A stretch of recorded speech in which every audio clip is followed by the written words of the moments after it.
What's cracking?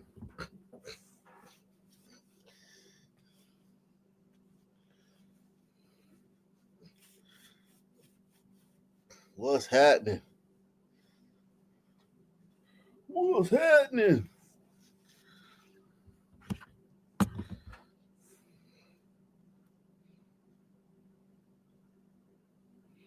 What's happening, man? We back.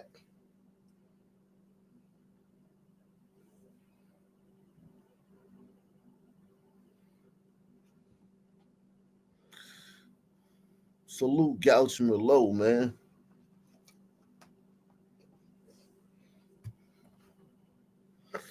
Yeah, man. We're going to get into it tonight, man.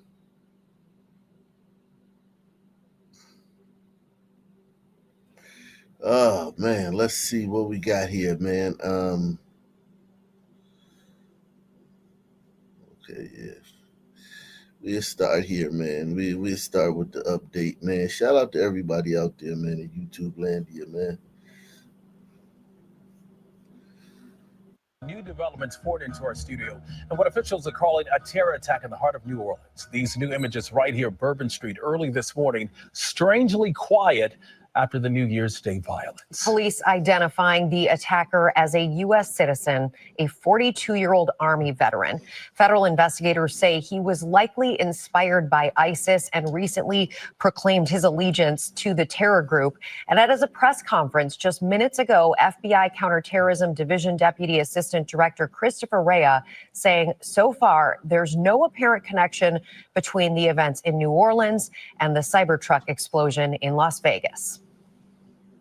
On New Year's morning, Jabbar opened fire after ramming through a blocked off area of Bourbon Street, used his truck. Damn, they got rid of that black FBI agent quick, man. That sister, man. Who do you think they were too hard on the sister, man? What do you guys think, man? They got rid of her fast. It was like, look, man, we don't need no FBI version of Corinne Jean-Pierre, man. We don't need no FBI Corinne Jean-Pierre, man. We need a white man up here, man. Damn. They can that sister, bro. Jabbar opened fire after ramming through a blocked off area of Bourbon Street, used his truck as a weapon to run over the victims. We do not believe the public is in any danger around any of these locations. 3 phones linked to Jabbar have been recovered, and digital media exploitation is a priority to see what is on the devices and determine if there are any other potential leads. As for those leads, the officials are asking for the public's help as they dig for answers. 23-year-old Alexis Scott Wyndham was meantime shot in the foot when that speeding pickup began its rampage through the French Quarter. One of her friends is still in the hospital, but thankfully in stable condition. And Alexis is now back home in Mobile, Alabama. She's joining us now. Alexis, thank you very much. We appreciate it. First, how are you doing? How are you holding up? Angel Reese, y'all. Is that Angel Reese, man? I'm doing better, much better. Can you tell us, what was going through your mind when all of this happened? It was supposed to be a fun night. Yes, the night was going well. Everybody was saying Happy New Year's. Random people was even saying Happy New Year's. As the night ended, we was on a corner at a pizza shop. All we heard was the noise go boom, boom, boom. And somebody said, move. And by the time we looked to the left, the car was coming full speed with the lights off, and it was just hitting people like they were nothing. And just a horrific event for you to have experienced. Did you have a sense at the time what was happening? No, I thought it was just somebody drunk, and I thought he was a DUI, just having a DUI, like drunk driver at the time. But as he started to get closer, I noticed how how fast the car was still going, because it was still going past us. It was still hitting people as it passed us. And Alexis, I understand you have a 1-year-old daughter. What was going through your mind just as a mother? I was just saying, God, just let me make it home. Just let me make it home to my daughter. And I'm sure that moment to be able to hug your 1-year-old baby and be there with her, you'll never forget that moment. How was it getting away from that scene, given the entire police presence after the fact and what you saw there, that horrific sight on the ground? So when the truck hit me from the back, I didn't know I was shot until I tried to walk on it, and it started. My foot started leaking blood, and that's when I noticed. So my friends, they had found me, and as I was getting up, I saw dead bodies on the left of me and on the right side of me. So as we was limping, we was trying to get on the other side, on the other street, not the main street he was coming from. So as I was getting over there, the police was coming towards me, trying to get an EMS to me. But thank God for this man. He was from New Orleans. He came on the sidewalk and he was like, I can take you to the hospital just 4 minutes away. So he picked me up, put me in his truck, and me and my friends, we rushed to the hospital. Some good people out there. And speaking of friends, how is Brandon doing right now? Well, Brandon is doing a lot better, but the first night it was terrible for him. He was going through a lot of pain. I'm thinking the truck hit him on one side of his body because his leg is messed up, his back is messed up on one side, and his shoulder is messed up. And he got like a little gash right here on his forehead also. The good thing is he's still alive, and you are as well. We wish you the best, your family, and again, everybody impacted. Thanks for being with us, Alexis. Thank you. Alexis didn't do too bad, man. New developments poured into our studio. Alexis didn't do too bad, man. She was nervous, though. All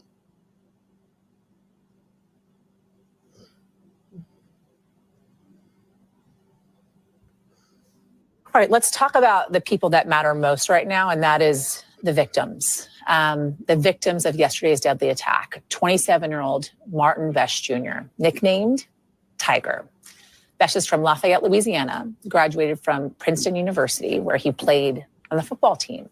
Tiger had been living in New York City, working on Wall Street. He was on Bourbon Street with a friend when the attack happened. I want to bring in Tiger's father, Martin Vesh, and Jack Vesh, Tiger's brother, as well. Welcome to you both.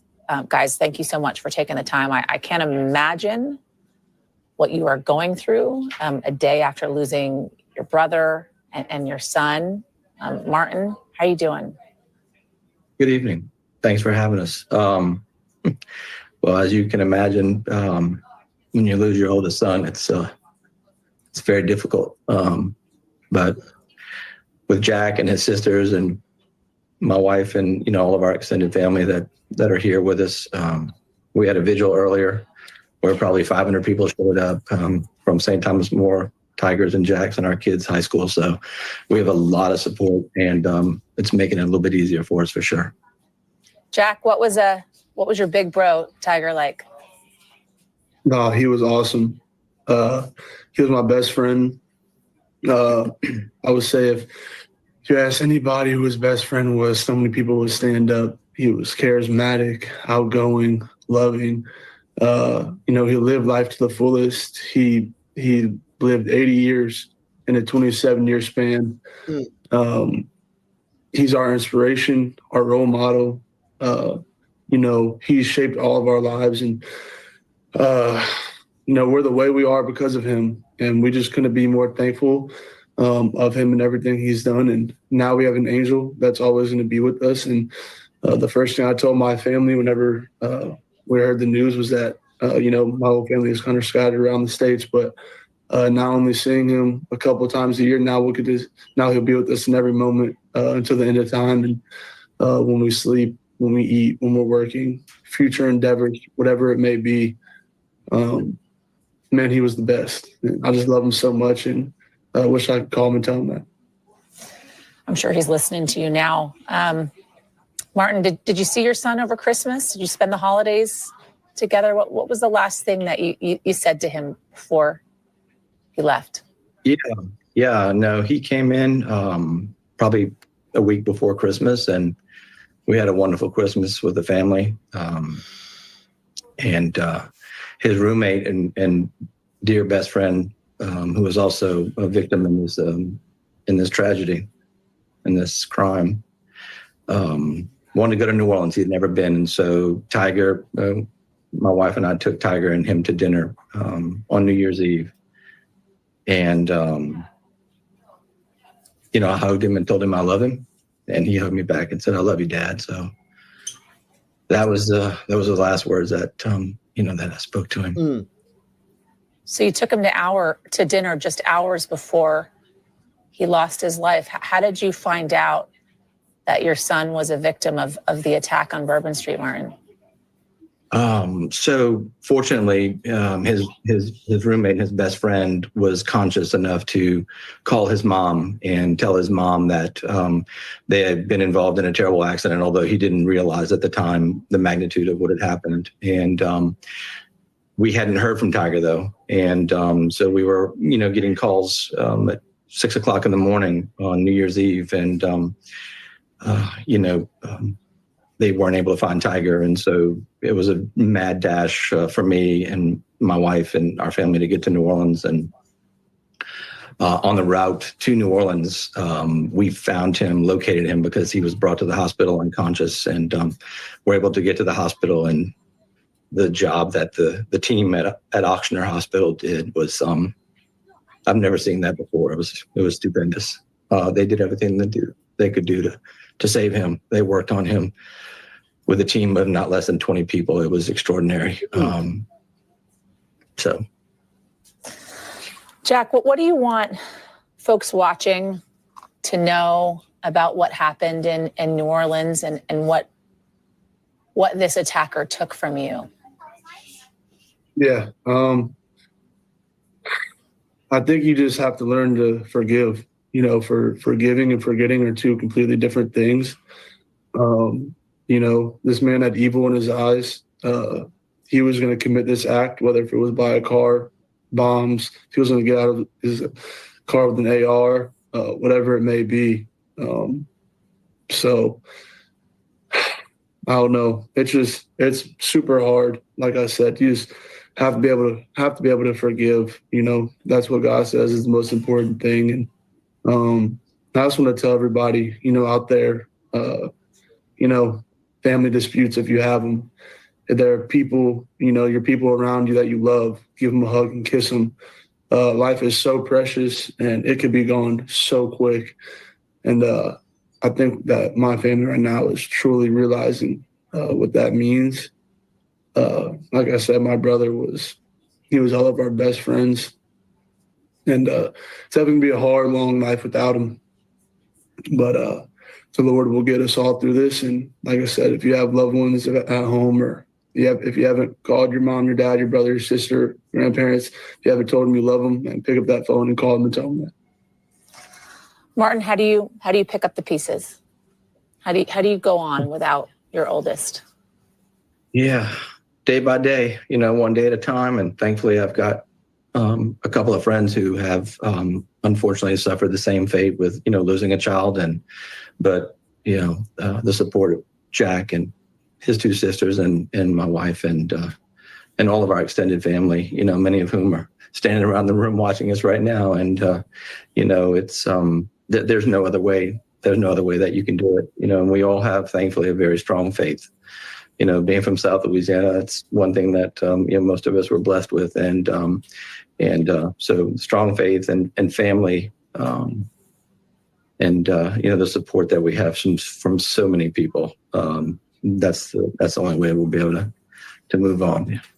I got to tell you, the courage that it takes for the two of you to be vulnerable the way that you just were with me, and trusting me with the story of your son and your brother, and just speaking with us today, a mere 24 hours after losing him, is unfathomable. And I thank you. And of course, my heart and my prayers are with you in this unimaginable time. Thank you to you both. And we'll be speaking and thinking of Tiger certainly in the days and months to come. Thank you, guys. Thank you. And I would just like to say one more thing, about all the other victims of this event and all their families. This happened to so many people. And I just want to make sure that we all, remember and pray for all those people as well, just everybody who got hurt in this tragic incident and died. Yes, all these victims right here. Thank you. All those faces thank you that have lost lives. Go ahead, Martin. Yeah. Thank you very much for giving us the opportunity to talk about Tiger and Ryan and all the other victims. So thank you. Thank you, guys. Be well. Thanks for watching. Stay updated about. Oh man, that's so sad, man. It's so sad, man.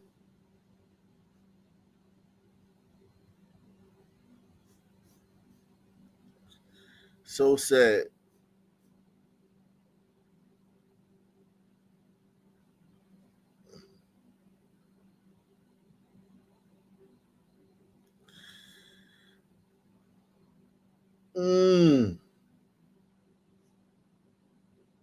And also developing a new tonight at 11, a family left shattered by tragedy, starting off the brand new year after a triple shooting in Southwest Atlanta kills a 28-year-old man.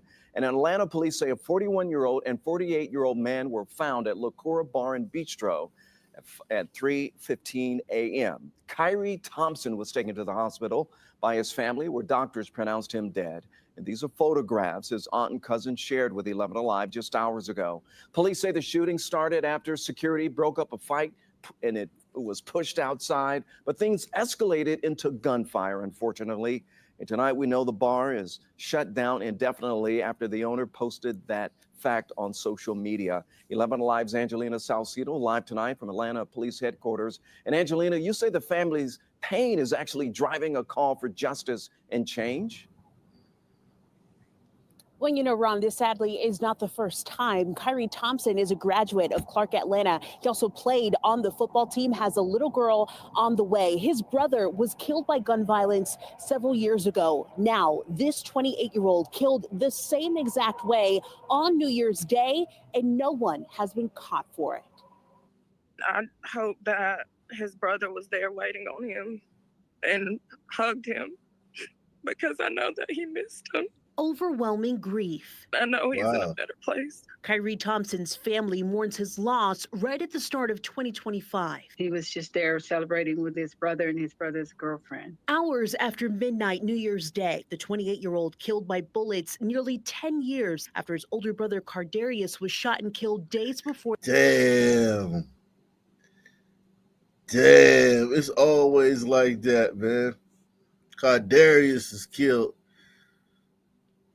His loss right at the start of 2025. He was just there celebrating with his brother and his brother's girlfriend. Hours after midnight New Year's Day, the 28-year-old killed by bullets nearly 10 years after his older brother Cardarius was shot and killed days before Thanksgiving. Thanksgiving is never the same, and now New Year's would never be the same. Their aunt Brenda and cousin Brianna can't believe both were taken the same way, but Kyrie's death leaves them with questions after an argument escalated to gunfire. How many times Kyrie was shot? 9. Shit.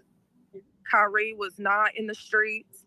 He was not in any kind of gang. He wasn't a thug. He wasn't any of those things. And this isn't the first shooting at Latoya. 11 Alive found APD officers responded to gunfire outside last year in April after a group had been asked to leave and were upset. In May 2021, a 15-year-old was arrested and charged after shooting a 29-year-old man to death outside the club. After this triple shooting now, do you think that it needs to be looked at? It needs to be shut down. There's no excuse. There wasn't enough security. Now, we did look at records from Atlanta police, and it shows that police responded to Latoya at least 26 times from the 1st of 2024 all the way up until now. Now, those offenses range anywhere from robbery to aggravated assault, all the way to drug and narcotics violations and theft of vehicles in that area. I did reach out to the club owner to try and get a response. I'm still waiting to hear back. The city, meantime, says that they are looking into what happened here while police search for Kyrie's killer.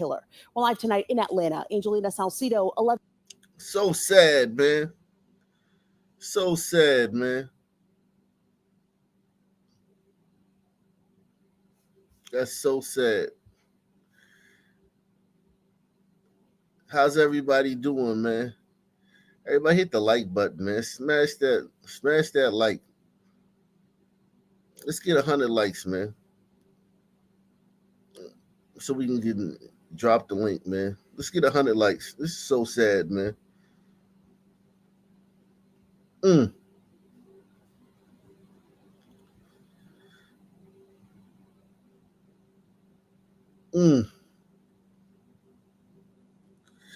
So sad, man.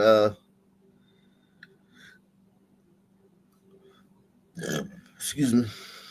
This just in now, a 24-year-old woman has been charged with first-degree murder in the death of a postal worker in Harlem. This happened this afternoon inside a deli on Lenox Avenue near 118th Street. Naveen Dhaliwal live at the scene now with the latest. Naveen?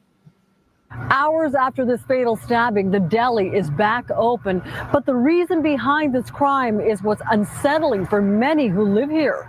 What should have been a deli full of customers was instead a crime scene after a deadly stabbing Thursday afternoon. Investigators say it was just after 2:30 p.m. when a United States postal worker was grabbing something to eat at this deli on Lenox Avenue near West 118th Street in Harlem. They say a female customer at the counter got into a dispute with him over who was in line first to order. Police say Jesus. Over who was in line first to order. Most of the time, me personally, nigga, you can have it. Because I want you to leave. I want you to get out of my presence. I don't want you angry behind me, even if you didn't. Because here's the thing. Let's just say you argue the person down. Now you got some angry Negro standing behind you, fuming and brooding and thinking about murder. Press 1. So, yeah, man, I just...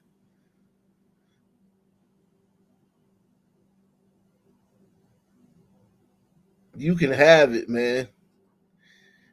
Like Wu-Tang say, it's yours. The world in the palm of your hand. It's yours. 23 million miles of useful land. It's yours. The seed in the black woman. It's yours. Double LP from Wu-Tang Clan. It's yours. You can have it. Okay? You can have it. Dang. When a United States postal worker was grabbing something to eat at this deli on Lenox Avenue near West 118th Street in Harlem. They say a female customer at the counter got into a dispute with him over who was in line first to order.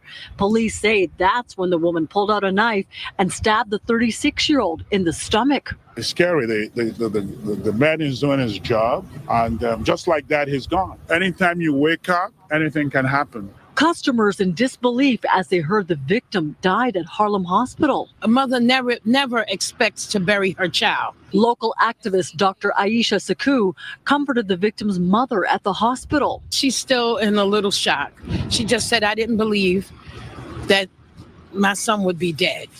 And I don't think any mother is ready for this. A heartbreak for this family as they start the new year and a chilling reminder for the community. And it's just so unfortunate that this is happening in New York City. It's just the safety issues here are a real problem. People have low tolerance. I feel safe because I'm vigilant, you know what I mean? But anything can happen at any point in time. Investigators say a knife was recovered at the scene, and now they're working to figure out what happened before the argument became heated. In Harlem, Naveen Dhaliwal, CBS News, New York. Now to a deadly mystery in North Philadelphia, where Jocelyn Marshall and Terrell Sanders were found killed inside a home 2 weeks ago. And tonight the search continues for their killer. Our Steve Keeley spoke to Marshall's devastated family. It's a horrible feeling. Like, I can't even explain it, man. I can't even explain it. The feeling of finding your sister shot and killed. Jocelyn was the shining star, man. She was good. We're just hoping and praying that we'll hear answers soon. 2 weeks ago today, Jocelyn Marshall's family got the answer they didn't want. I don't know how many times I called her that day. That day was December 19th, when her brother Walter knew in his heart something was wrong. Terribly wrong. She not going to leave her son just hanging at school. You feel me? So that's how I knew, like, something ain't right. Jocelyn was a longtime and loyal employee of Tasty Cake. Never one to ever miss work, and not even call to let them know. Once HR started reaching out, it was like something's really wrong. And thank God she had a job who cares about the employees. What went through your mind when you heard from Tasty Cake that she hadn't shown up at work? Where is she? It's not her norm. So where is she? Even for her not to pick up her son, where is she? For her to be totally unreachable is rare. So we kind of like knew something was wrong. Her brother Walter went to Jocelyn's boyfriend of 1 year's home on Diamond Street here and got in and found both of them and called police. Both had been shot multiple times and killed in the second floor apartment. Jocelyn's family told police she had no trouble with anyone and feel her boyfriend, 39-year-old Terrell Sanders, must have been the target, but Jocelyn also happened to be there too. Wrong place at the wrong time. I really understand that when people say, I lost a part of me. Like, I really understand. Like, I feel it now. I know what that feels like. With her funeral Saturday, her family hopes their pain appeals to someone watching who knows something. If you know something, say something, call them. That's the only way we can really get better as a community anyway. And if you don't say nothing, these people still out here lurking, whoever it was, whoever did it. But, you don't say anything when you know something, it can happen again. In West Philadelphia, Steve Keeley, Fox 29 News. Well, next week, a Prince William County grand jury is expected to decide if a Manassas mother will go to trial for murdering her husband. Police say Latoya Krab shot and killed Curtis Krab in her family's home back in October. But Latoya's mother says there's a missing piece to what happened. She alleges her daughter acted in self-defense. And for the first time, we're also hearing from Latoya since her arrest. Rafael Sanchez Cruz has the story. Latoya's mother says this is a case of a woman defending herself and her family. We were just about to interview her when her daughter Latoya Krab called from the Manassas jail. She did not talk about the case, but she did have this to say. Oh, that's my daughter. Hello, this is a prepaid call from an inmate at the Prince William Manassas jail. For the first time, we're hearing from Latoya Krab, accused of shooting and killing her husband. Yo, she look crazy, man. She look a little nutty, man. Krab, accused of shooting and killing her husband in her family's Manassas home. This whole process has been frustrating and overwhelming, and my children are suffering for me being here, trying to prove my innocence. But it's a long process to prove that point. The point Latoya is trying to prove is that she shot the father of her 3 children in self-defense. I know my daughter. I know people say that. I know my daughter. She would never hurt anybody. But her life was on the line. It was either her life or his life. Latoya Krab is charged with second-degree murder. They're alleging that she reloaded the gun, and that's why they've denied bond twice. Right. What do you respond to those allegations? Maybe she did reload, and she shot him as many times as it took to stop the threat. Curtis and Latoya got married in 2019 and were raising their children in the lower level of her parents' home. Latoya's mother, Marilyn Martin, says things changed when her daughter asked Curtis for a divorce in August. There were red flags that I saw that I didn't like. But I don't really get into my children's relationship. Martin says one of the red flags came after she served Curtis a 30-day notice to vacate the home. She says her son confronted his brother-in-law about not taking care of his children. She came to me that night and said, "Why did he say that? Are y'all trying to get me killed?" And yeah, you don't say that. That was out of line, man. That was completely out of line for the brother to confront that woman's husband and tell him he ain't taking care of his kids.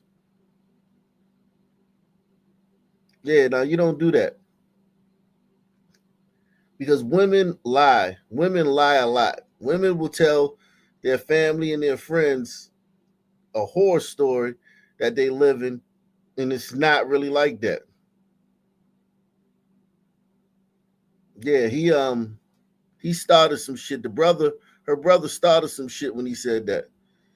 Like, but I don't really get into my children's relationship. Martin says one of the red flags came after she served Curtis a 30-day notice to vacate the home.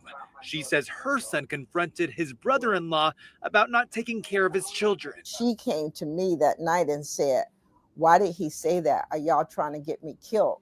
And that it took me back, and I'm like, whoa, she's never used that language. Martin says the second red flag came 2 days before the shooting, when Curtis allegedly sent her daughter a series of text messages that read in part, "Answer my call or I'm going to go to the house and punch your mother in the face," followed by, "Holy shit. Yeah, that's a death sentence right there, man. Damn. That's crazy. Yo, a lot of crazy people in this situation. Whoa, she's never used that language. Martin says the second red flag came 2 days before the shooting, when Curtis allegedly sent her daughter a series of text messages that read in part, "Answer my call or I'm going to go to the house and punch your mother in the face," followed by, "I will hurt everyone in that house," then set it on fire. And finally, yeah, these are more than red flags, man. The fact that they're just calling these red flags is crazy. I don't think red flag is the opportune word here, man. Yeah, we got to come up with something else. That's not a red flag. Use that language. Martin says the second red flag came 2 days before the shooting, when Curtis allegedly sent her daughter a series of text messages that read in part, "Answer my call or I'm going to go to the house and punch your mother in the face," followed by, "I will hurt everyone in that house," then set it on fire. And finally, "I'm taking the kids. You will never see them." Martin says her daughter was experiencing domestic abuse. Why didn't she do something? Well, she did. She prevented those 5 murders. Manassas City police say they do not have records of them responding to domestic violence calls in the family's home prior to the deadly shooting. Martin says that morning, her daughter tried contacting a domestic violence group who sent her this alleged text message that reads, "Currently, we're experiencing unusually high wait times and have limited availability for live services." You can't judge. Wow. That's one of them programs, man. That's stealing our tax dollars. Wow.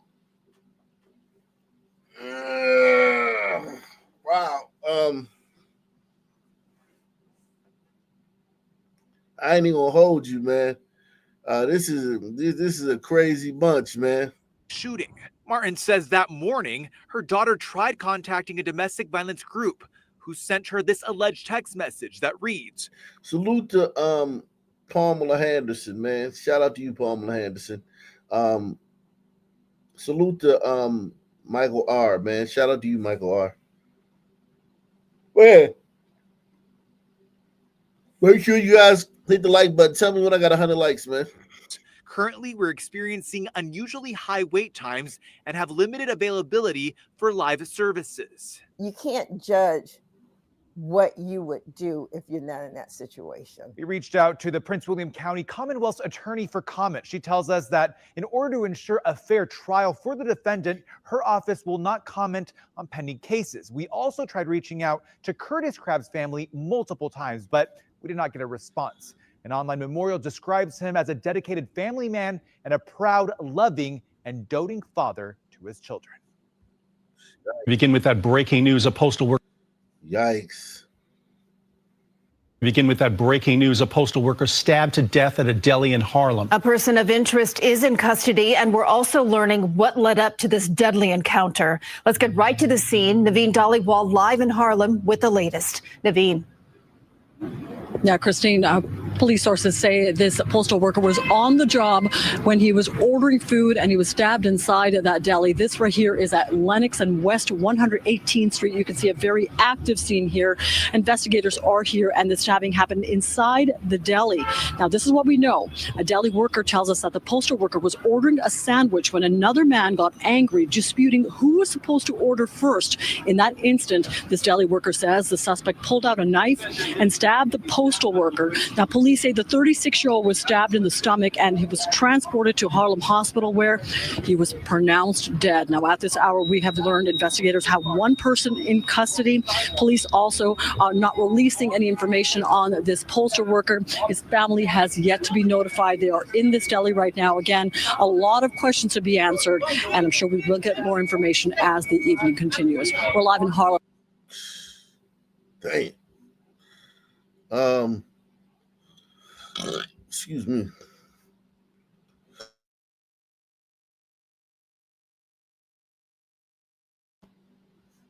Yeah, man, that's a tough one right there, man. Jeez. Oh, Jesus Christ, man. That's a tough one right there, man. Wow.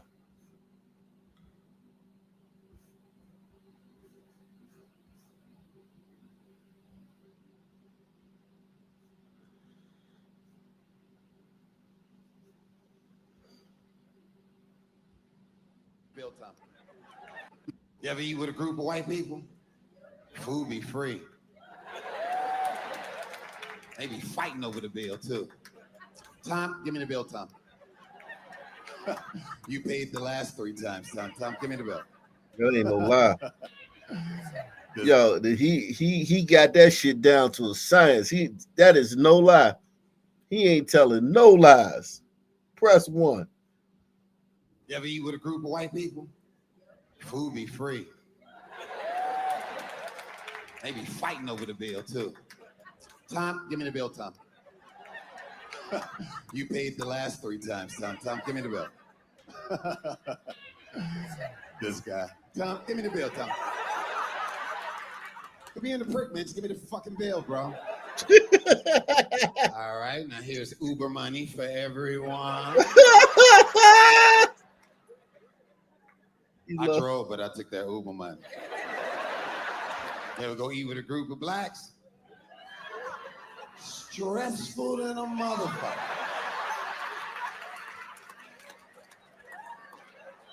First of all, when you see the waiter walk up with just 1 check, you automatically like, yeah, damn.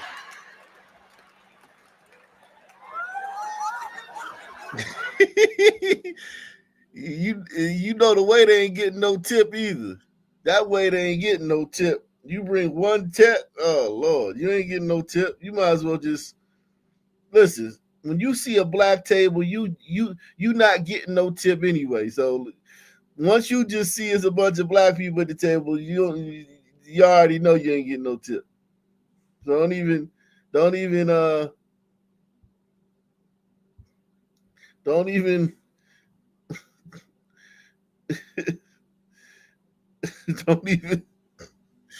don't even worry about it, man. Your tip is gonna be not having getting out of that interaction without being harmed physically, man.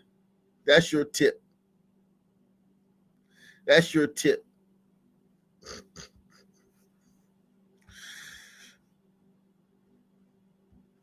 I think a part of it was inbreeding. This is your own theory. No. Look at Someone else has a Muslims and theory? inbreeding, major problem. I've never heard this before. Especially with immigrants in Britain, like the Pakistanis in London. They'll have all kinds of serious inbreeding problems because that's an even smaller sample size you're dealing with. Strap yourself in for this. 70% of all Pakistanis are inbred. And in Turkey... Jesus. 70% of all Pakistanis are inbred.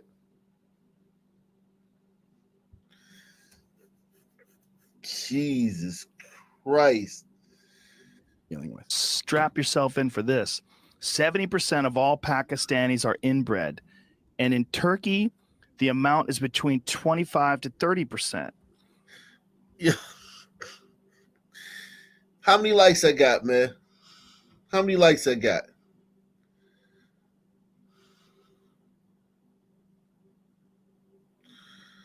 How many likes I got, man?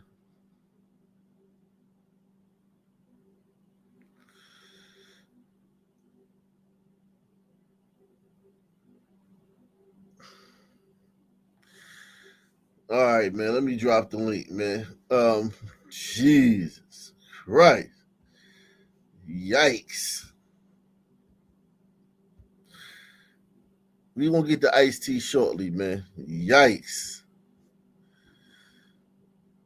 They make Kentucky look normal, man. Jeez.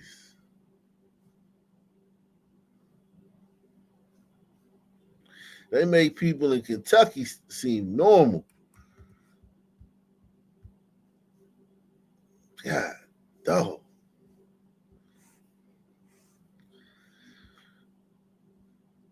Y'all welcome to come up, man. Y'all welcome.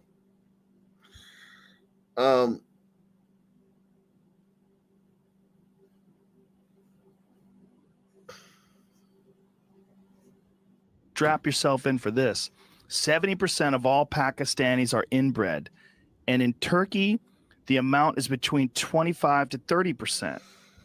More stillbirths among immigrants. A rough estimate reveals that close to half of everybody living in the Arab world is inbred. A large percentage of the parents said, this is blowing my mind. So listen to the BBC investigation in Britain several years ago revealed that at least 55% of the Pakistani community in Britain was married to a first cousin. Holy shit. Jesus Christ. Yo. And we all believe it too. No one here. Press one. Well, I don't know. Press one if you don't believe this. Because it's plausible. This could be propaganda. Press one if you don't believe this. If you don't believe it. Yikes.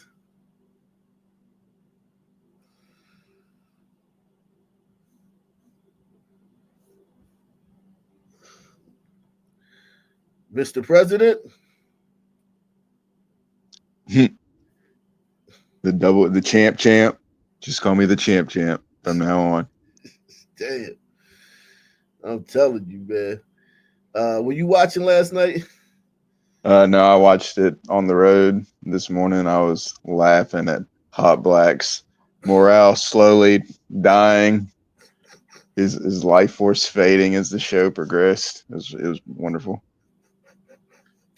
Yeah, he took you to the wire though. Last year you kind of dog walked him, but this year, by next year, man, he's gonna be trouble for you, man. Probably. Yeah, so you're gonna have I'm just gonna keep telling the truth, keep bowing to no one, and remain undeniable. Yeah, somebody said Hot Black was woke. I was like, what? The what? Hot Black He's is not not woke. woke. He just milk toast. He pales in comparison to you. That's all. He just in your shadow. You're like the son of anti-Semitism. I am Trump and he is Jeb Bush. Okay.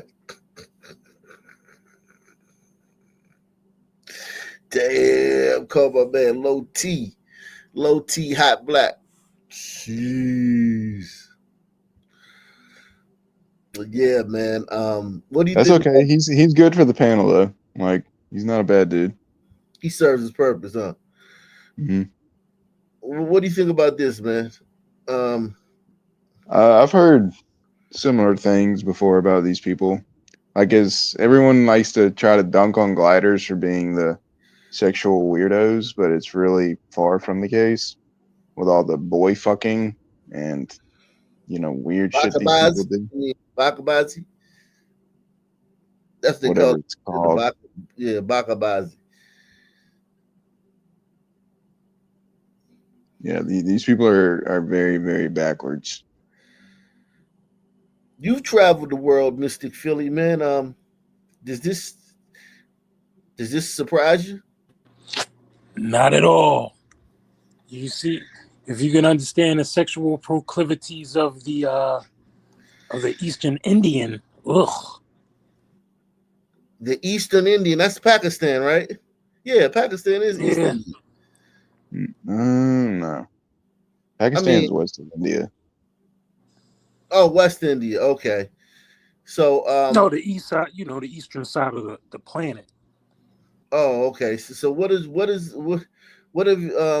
you believe this? So you've been over there and you've seen this in firsthand?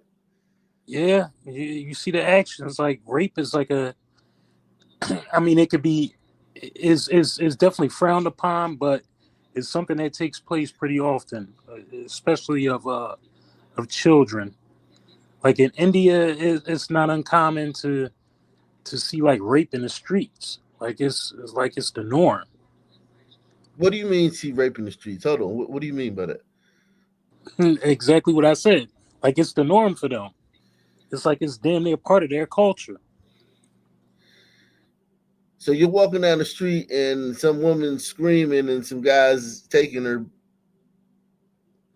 Yeah, right? It wouldn't be uncommon. And nobody's helping her. Yeah, it wouldn't be uncommon. Do you have times where somebody does help her? Yeah, I mean, that person, if 9 times out of 10, if that person's caught, they make a big deal out of it. But yeah, you see some strange things over there, man. Trust me. If you're bored, you should just look up like white women retelling their accounts of trying to travel through India, and it's basically just them getting chased and groped. Yep. Stop after stop. And yet somehow they try to come up with excuses why it's, they're misunderstanding each other and all this other bullshit. Wow. What about you, Pantheon? Is this shocking revelation to you? Not at all. Remember when I first came up and I said that the UK or Labour government are trying to end that like old school incest bill or just literally outlaw it, and I said the desert demons are freaking out. Oh, wow. If you remember, I that. said they're freaking out about marrying their first cousins. Wow. Make sure y'all support the channel via PayPal, Cash App, or the Super Chat, man. I'm sure we're the only ones talking about this stuff, man, on YouTube, man. You ain't gonna get these type of conversations just anywhere, man. Make sure you support the channel and also hit the like button, man. So let me just play a little bit more. All kinds of serious inbreeding problems because that's an even smaller sample size you're dealing with. Strap yourself in for this. 70% of all Pakistanis are inbred. And in Turkey, the amount is between 25 to 30%. More stillbirths among immigrants. A rough estimate reveals that close to half of everybody living in the Arab world is inbred. A large percentage of the parents said, this is blowing my mind. So listen to the BBC investigation in Britain several years ago revealed that at least 55% of the Pakistani community in Britain was married to a first cousin. Holy shit.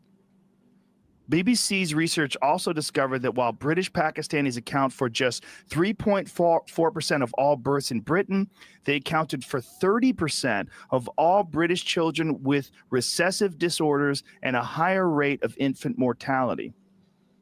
What in the fuck? Yeah, Labour man. Party MP. You took the word straight out of my mouth, Joe. Jeez. It leaves you speechless, man. Even the Sun Man ain't like, yeah, that makes the Sun Man look normal, man. This is insane. Wow. And just think the Sun about Man has that. The Sun Man had that issues too. It's just not widely discussed. that. You talking about the issue of incest? Hell yeah.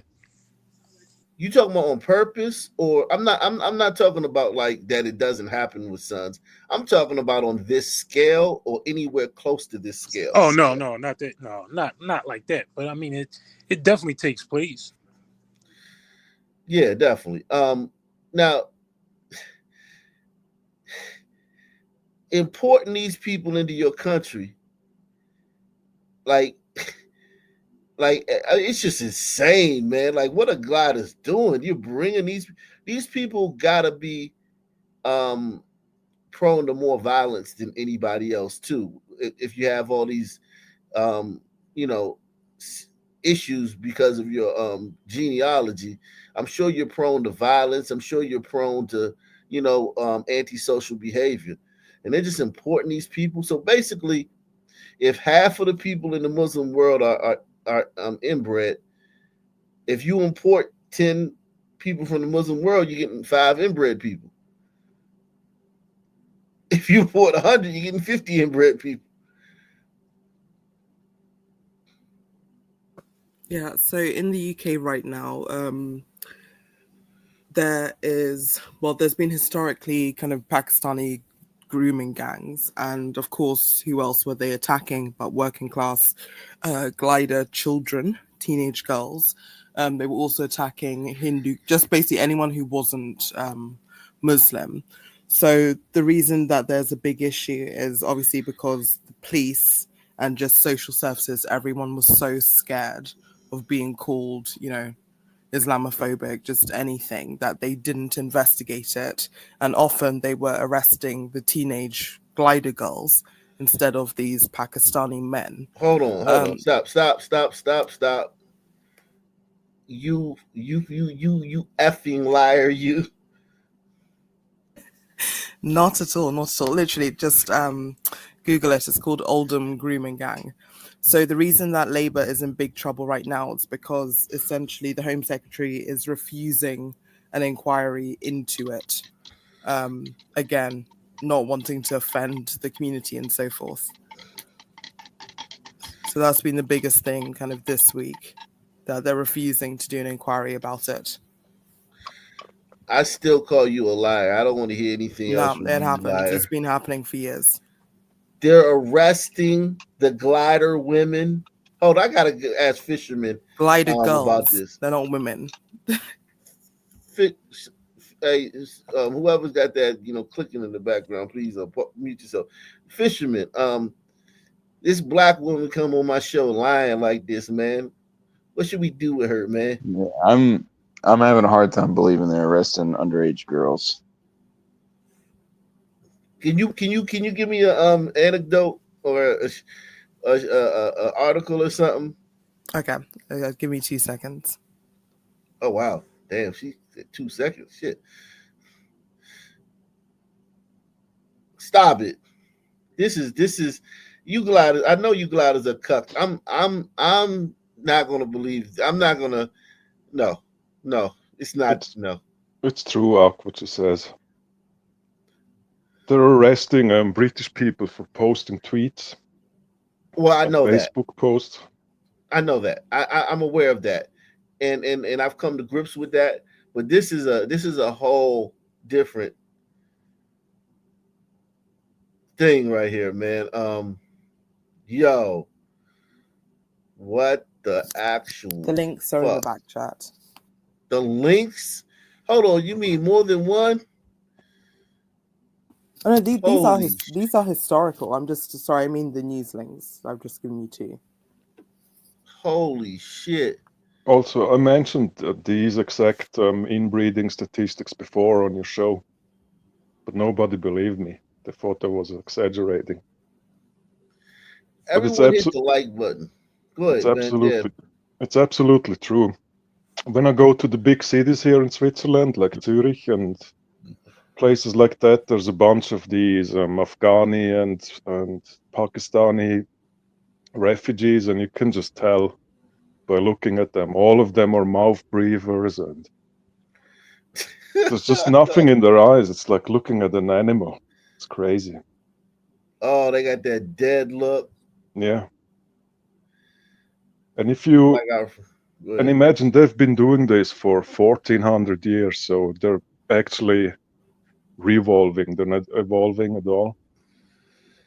They get dumber by every generation. Maybe there's some plan that some European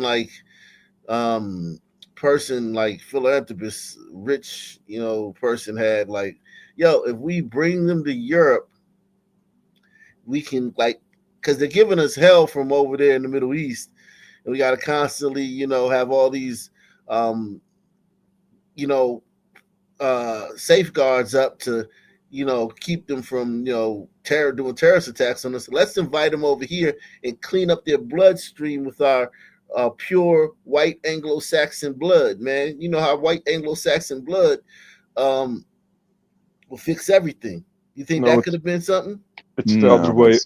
It's the other way around. They try to taint the white It's blood inside and make them dumber and make them brown. It's called the Yeah. Kalergi plan. They try to make a new race of people like the ancient Egyptians, like a brownish Melangen person. Mm-hmm. And they want a low. Come again? Like the Mamelukes? I guess, yeah. They want You they know, want a worker bee, that is dumb and just works for low wages. These and that guys doesn't don't rise work. up. Carry on. Imagine if you have a class of people that has no history and no culture, and you conform them to your will. Man, let me let me play the rest of this video before I get to her. This is alarming, man. I wasn't planning on talking about this, but this is where the show has gone, man. We'll get to Ice-T after this, man. Anybody who came here to see about Ice-T, man, is encounter with the police. We'll get to that. This has caused me great shock and awe, and I'm just. MP has called for a ban on first cousin marriage. Medical evidence shows that one of the negative consequences of inbreeding is a 100% increase in the risk of stillbirths. Wow. Damn. That is insane. I also read somewhere that a lot of the symptoms of inbred people are irrational rage, Put that back up, Jamie. fanaticism, and they end up just describing ISIS. Look at what it says here.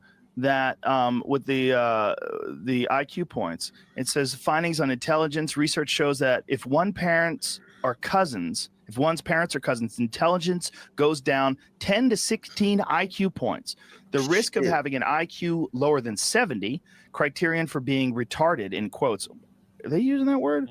Increases 400% among children from cousin marriages. Well, let me say that again. The risk of having an IQ lower than 70 increases 400% amongst children from cousin marriages. Jesus Christ. And why don't we know this? Because people don't like the truth. Islamophobia. They don't like being called Islamophobic by even discussing it. Like, we're going to be called Islamophobic. Why not? Like, who cares? Like, when did that like become a thing? being Islamophobic is a good thing. Yeah, It's right. a positive. Saves It's a your shit life. religion. Yeah, you should like most societies should be Islamophobic. Islam literally, they will enslave you once they take over. Like, that's one. You talk about 100%. They're gonna want 100% enslave you when they take over your country, no matter who you are, no matter what race you are. That's like part of their DNA, slavery and shit. Wow. And it's not going to be the nice kind of slavery like the No. gliders did.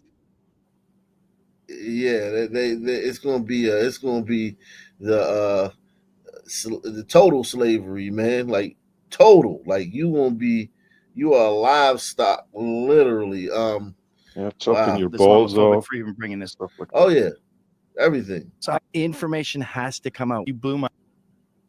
Wow. Let me see these stories that Pantheon shared with me, man. Please support the channel via PayPal, Cash App, or the Super Chat.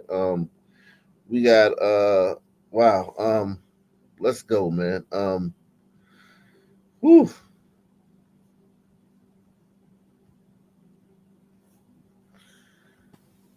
And also, whilst you're picking, if you want to see how bad kind of Labour is, the UK Prime Minister gave the Desert Demon Mayor of London, put him on the New Year's Honours List. So the New Year's Honours List is essentially the entitlement for the Prime Minister to give people of merit, I do that in quotation marks, knighthoods. So the Desert Demon Mayor of London will be a Sir Sadiq Khan, even though he has ruined London over the past 12 years. Sorry, 8 years. Damn. Yeah, the Prime Minister is a converted Jew. Just FYI. Jeez. From abuse.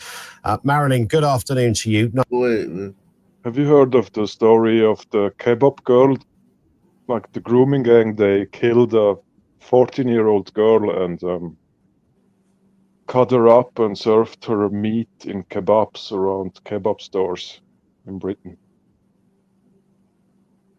No, I didn't hear about that, man. It happened like 10 years ago, I believe. And the story is picking up speed again, which is good. Yo, gliders or something else, man. I ain't even gonna lie, man. Y'all are a strange breed, man. You, nice to have you with us. Yeah, very passionate, a very fluent example of where Samantha sees this story. On the point of the inquiry or the lack of an inquiry, what's your take on this? Because, sure, Jess Phillips might be the latest minister, but she's certainly not the only one. Is there a minute mark on this, Pantheon? No, let me get you another one with a minute mark, probably to be quicker. I'll do that in the background. Swallowed up into those gangs that are running the drug network. It's a freak called Keir Starmer. I wouldn't trust Keir Starmer with my dustbin, quite honestly. Our principles, our life ethics, our life morals to be upheld in this country. You know, I'm not being funny. Where's the church? Nowhere to be seen. They should be outraged about this, whatever denomination it is. The Muslim groups should be outraged about it because, of course, it's not all Muslim men. Let's get that real. Of course it's not. But there are some Pakistani and Bangladeshi who they have so little respect for women, the women they're married to, and they have forced marriages, and there's a lot of frustration that's built up from that. But if you understand, it's, you know, the lack of education is jaw-dropping, that they, you know, Keir Starmer, lack of understanding. What is there not to understand when you get, and I know this was a case, 2 or 3 12-year-old girls, battered, bruised, crying, terrible mess, go into a police station, and they're told to get back in the taxi that they just escaped from. Yeah. What and it doesn't. Sense? Well, I mean, what's so unfathomable and tragic about this and infuriating, Marilyn, is that you don't need to be an expert to work out that this is clearly something that is huge. It's gone unchecked. It still has been allowed, it's been kicked into the long grass. So we've dealt with that now. It's not happening anymore, so we can move on. No, it's a lot of, what shall we say? I was watching a programme just before I came on about methane in cows. Yeah. And there's a lot of methane that comes out of the MP's backsides, quite frankly. I think it's awful. It's hot air. They don't intend to. Jesus. Salute to Osa the Healer, man. He says, salute. Happy New Year, everyone. Yeah, I remember Pantheon coined the term desert demons. Yeah, man. Shout out to Pantheon for that. Salute to Osa the Healer. Big Larry in the building. LRS, man. Salute. Big Larry, one of the big contributors last year, man. Shout out to Big Larry in the building. Intend to do anything. I mean, the drug gangs are actually recruiting in migrant camps. They're recruiting them. They're recruiting people to be the taxi drivers. They are paying for them to come over. You ask Europol what they think of this government and their lack of ability to actually manage this. But even beyond that, it's, you know, this is everywhere. Every single town, city, seaside resort, you name it, across the UK has this problem.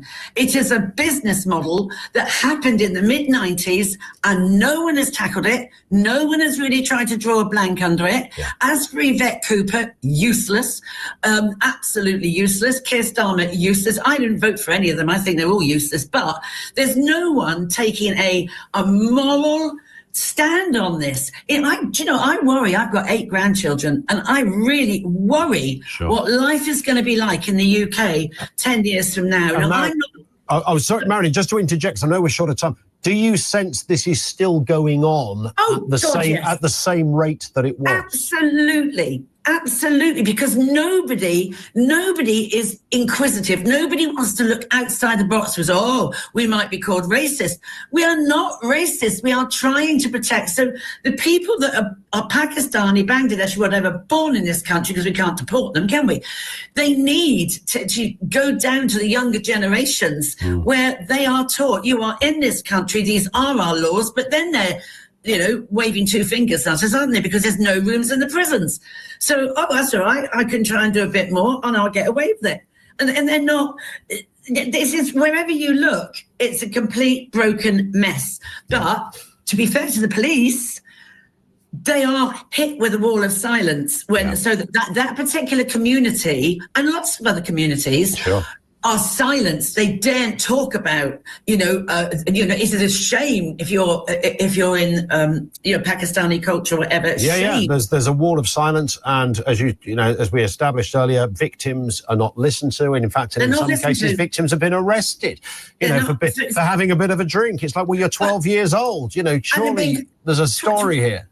12-year-olds being called child prostitutes. Yeah. I mean, outrageous. And they do know, the police do know, but and it all goes down, I think, to the chief constable. What's the chief constable's attitude on this? Yeah. They don't, they're looking after their pensions, aren't they? The copper on the street, I think, the uniform police are primarily quite good. They are. But, there's still this fear of, I'm going to do the report. Am I going to be closed down now by my senior officer? Our girls are being raped, murdered, all the rest of it. And grooming does come. Oh, man. So crazy, man. We'll have to get back to that a little later, man. Wow. Can you imagine London is now 37% white? Yeah, London is Londonistan. Like, it is absolutely gone. I don't know if you have it in New York towns, but you have the people who set up tables with Qurans and then they blast like Quranic music. So they are literally doing that on Oxford Street, on New Bond Street, just everywhere that is, like UK, London bastion of gliderhood. They are literally on the corners doing that. They were doing it in their areas, and they're gradually moving into more central places. But yeah, it doesn't really help with the Desert Demon Mayor. And he is just he's such an egomaniac. He just has so much power on it. But just before you move on, can you just do the last video that I've put in the back chat? Mm-hmm. Because I think it's really good. What do you think about this new guy?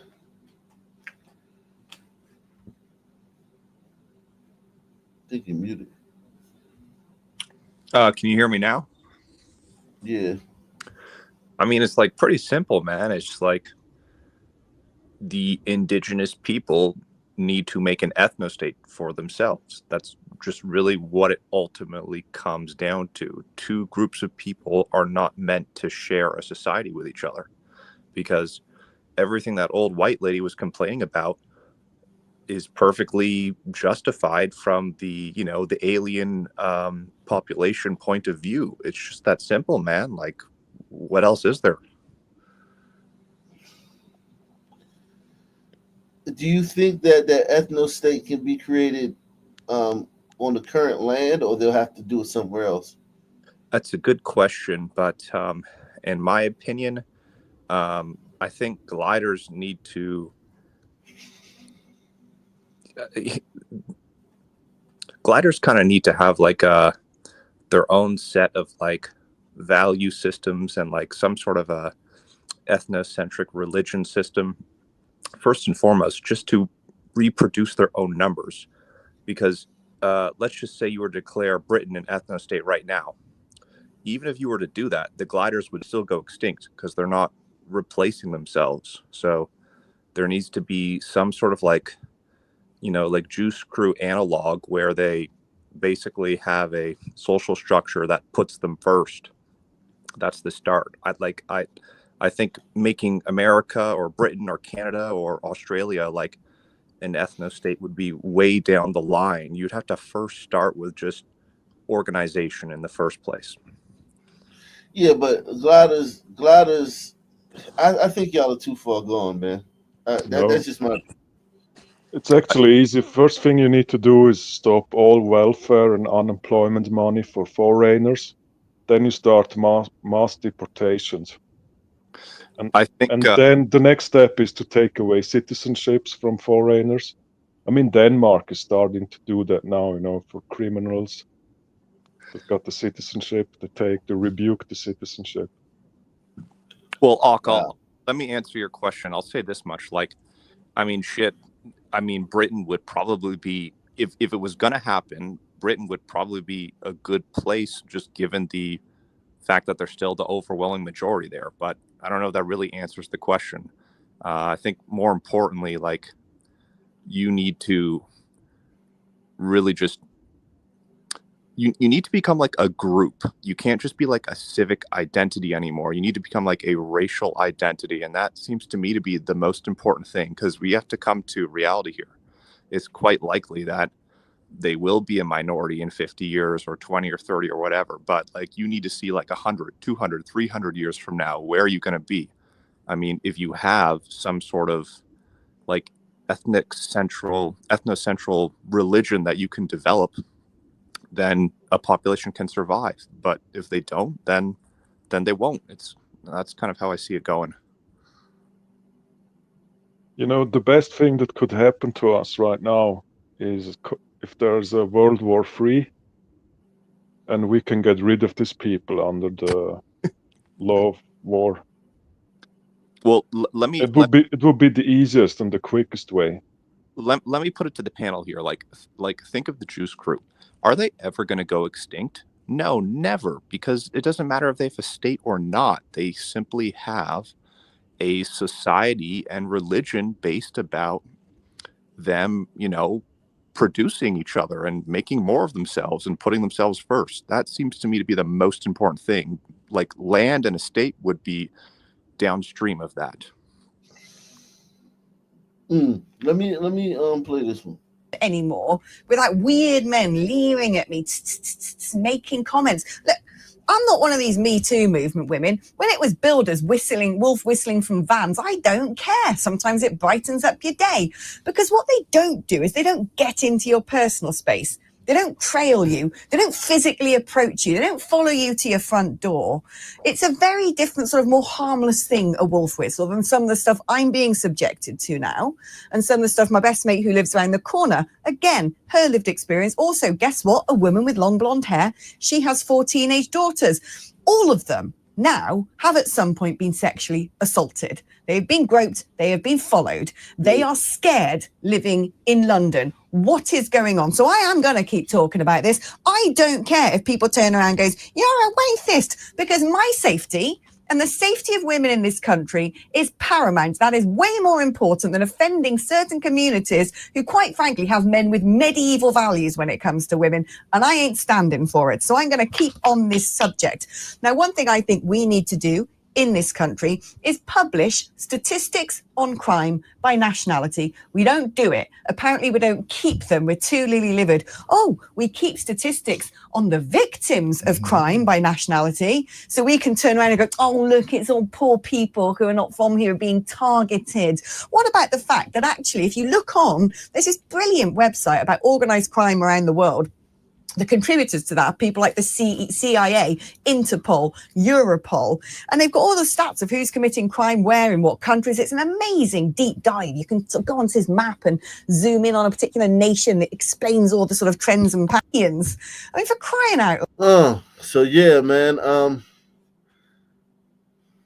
Let's see what else is going on. This is just sad, man. It's very sad, man, to see how far white people are falling.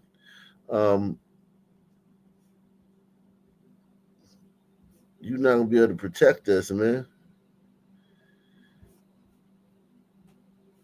Black excellence, y'all. Hi, Los Angeles. What you wearing today, bro? Everything I got on is avant-garde, man. Oh, okay. Okay, let's start from the bottom up. What you got on the feet? Okay, I got the little Balenci's, bro. Okay, little tire vibe. What's with the pants, bro? These are fucking crazy. Some fucking Jinkos, bro. Oh, okay. Big ass pockets, or you can stuff like a little child in here, bro. Wildly. For real. Okay, well, what's with the little hoodie you got on? This shit avant-garde is 1-on-1, man. Touch Stefano, man. Oh, okay. Shout out to Stefano. What's with the little baggie, bro? The little drawstring baggie. Balenci, bro. It's a little Balenci, bro. Oh, okay, son. Are we able to see what's in the bag? I'll show you, man. You feel me? I might have to. Okay, we not gonna see what's in the bag. I got a little. You feel me? Some things is not for the kids. You feel me? A little something. Okay, and then the teeth. How much on the teeth? Oh, the teeth, man. That shit's priceless, bro. Guys, priceless. Okay. Go crazy. I've been to that dude's channel before, man. There's some weird people out here, man. Not the tall black dude, but the little Asian dude. He runs up on people who dress like this in California, and these outfits cost like $10,000, man. Maybe they steal them, but whatever. Like, a lot of these outfits are super duper.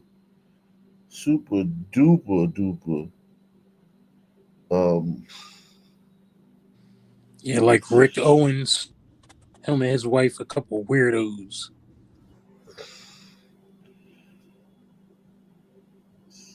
I'm telling you.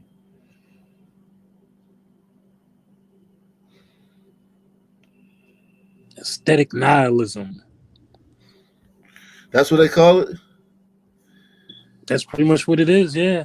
It's that type of clothing. I call it gay. Wow. Okay, so we got Darius C, man. Darius Say, however you want to pronounce it, man. Shout out to the homie Darius Say, man. He's being charged with triple murder, man. In South Carolina. Woman's estranged husband stormed home, killed her brother, and her father. Police say Darius Say, 44, killed Adrian Say, John Childs, 36, and John F. Childs, 68. Darius handed the 5-year-old to the police and committed suicide. Another son, man, hero, man. He didn't kill the kid, man. Shout out to that son, man. For not killing that kid. Absolute hero, man. Really brave man. Yeah. Jeez. I'm telling you, man, it's rough out here. Crash dummy. I'm telling you, man. Jeez. Ice-T, man. He plays a cop in damn near everything. He played a cop in New Jack City. He played a cop in everything. I know he ain't getting sassy with the cops. Let's see what happened here, man. Everyone hit the like button. Make sure you support the channel via PayPal, Cash App, and Super Chat.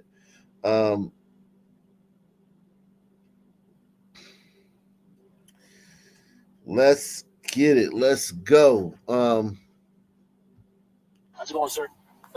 Officer Sill, that's the county sheriff's office. Let you know you'll be recorded, okay? I'm headed to the DMV. That's where I'm going to get all my registration and everything straight on the car. At first, everything appeared to be normal as a simple traffic stop, but things would soon escalate between the actor and the officer.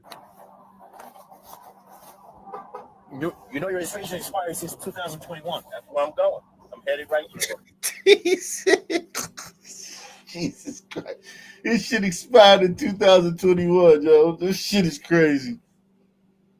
That's insane.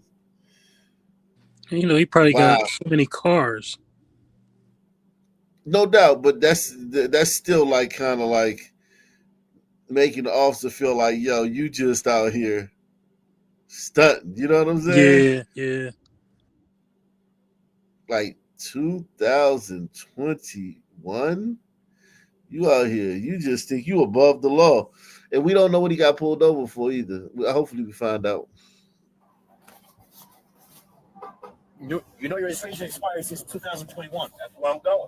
I'm headed right there. When did you decide to go and change? Yesterday. I went yesterday. But Yeah, but what I'm saying is, registration been expired since 2021. Car's been parked. Are you sure? Yeah, of course I'm sure. That's why I'm trying to get this car set up to roll. Yesterday I went to the DMV and they said that their system was down, so that's what I'm at.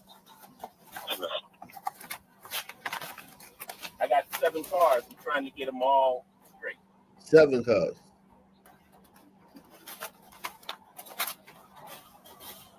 You said you went to DMV yesterday. They said the system is down. Yesterday, yeah. What time was your appointment yesterday? I didn't have an appointment. They just take me. You didn't have an appointment to go to DMV. I don't need one. Why is that? Because they know me. Because they know you. Is your passport? Do you have a driver's license with you? Yep. I'm getting that.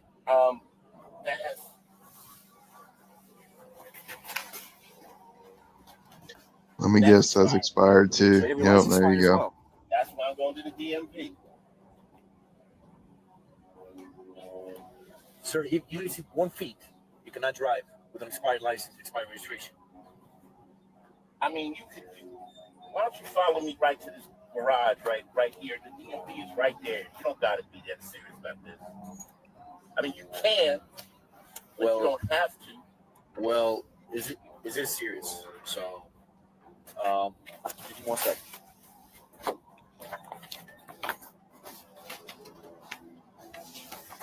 I could park the car right here and then walk to the DMV.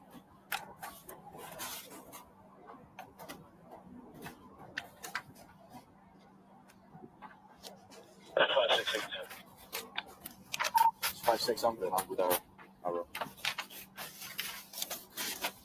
Those are all the things. You said you have other vehicles registered?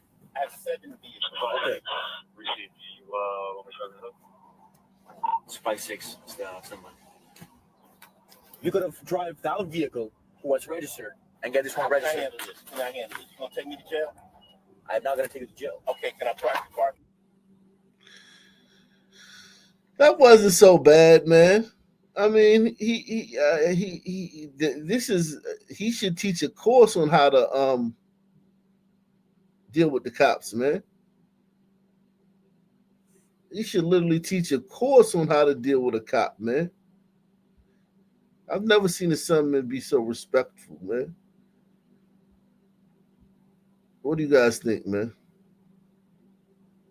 He could have He's just not even a taken full an sun Uber. man.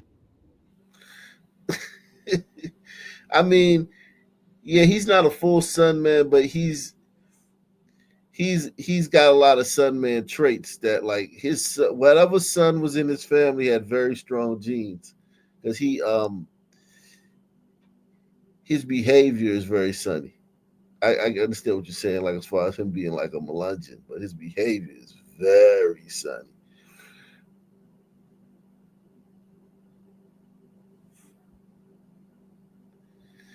Yeah, man. New guy is in the back. Oh, okay. I think he handled it pretty well. Yeah, man. I was impressed, man. I thought it was going to be the way they wrote the thing. I thought it was going to be contentious, man. But he actually, if you're a Sun man, look at this, man. See this, man, and change your ways, man. Change your ways. If that was the baseline, like, we'd be doing way better in this country with these violent ass stuntmen. Oh, he gets out of the car and acts like Karen. He tells him, "You can film this," and all that, and then he starts filming and yapping about it. Oh, there's another part of this video? Yeah, it's in the middle, I Oh, think. He gets out and he shouts at the cop, calls him an asshole. But wow. The cop is a son too, right? Yeah, but it's still very mild compared to regular son behavior.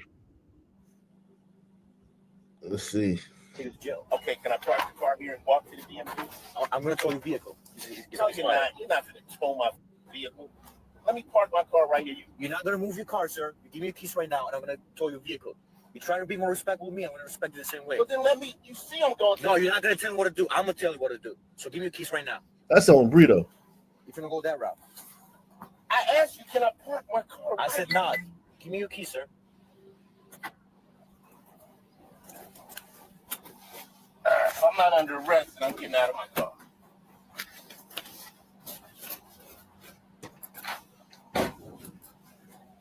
Give me my paperwork. You're fucking. No, don't touch me. Don't give me like that. Give me my paperwork. Get this on camera. This motherfucker. I'm a foot away from the DMV. You are a fucking asshole. I'm not an asshole. You've been an asshole to me. I'm an asshole. I'm trying to get to the DMV. I showed you all the paperwork. Let me start recording your dumb. He sounds like a white dude during all this. Sounds like a white woman. What's up, Sarge? Hey, what's going on, brother? How are you? I'm trying to get to DMV to register my car. Okay. I got all the paperwork and everything there. I asked the officer, can I just go over here or even park my car so that I could walk over there and get all my paperwork together? He says he wants to tow my car. All right, give me a second. Let me find out what's going on here, and then we'll figure something out, okay? Okay. Right. It's going a little too much. No? Okay. So what I was going to do is, he issued me a ticket, let me park here. Okay. He jumped on the vehicle, he didn't ask me. Yeah, that's all that happened. And he said, he called me an asshole. He said, give me all the paperwork right now. All right. And everything's been recorded. And your vehicle's been towed. And you're receiving tickets.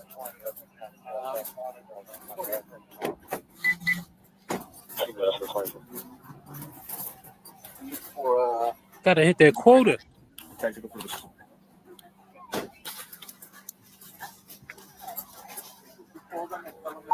I did, yeah, I did. Okay. So I know he's gonna come with me, or do they know that you're not gonna get the toll and that you're? Yeah, I'm gonna right now. Yeah, I'm sorry, I don't know if I told you, but everything's being recorded on the body cameras. So okay. So as far as Sergeant, we're not gonna tow your vehicle. You're receiving summonses. Your keys, is your paperwork, driver's license, everything you gave me. You're receiving a ticket for no front plates. What's all the other paperwork? It's in there. Everything you gave me. It's in the vehicle.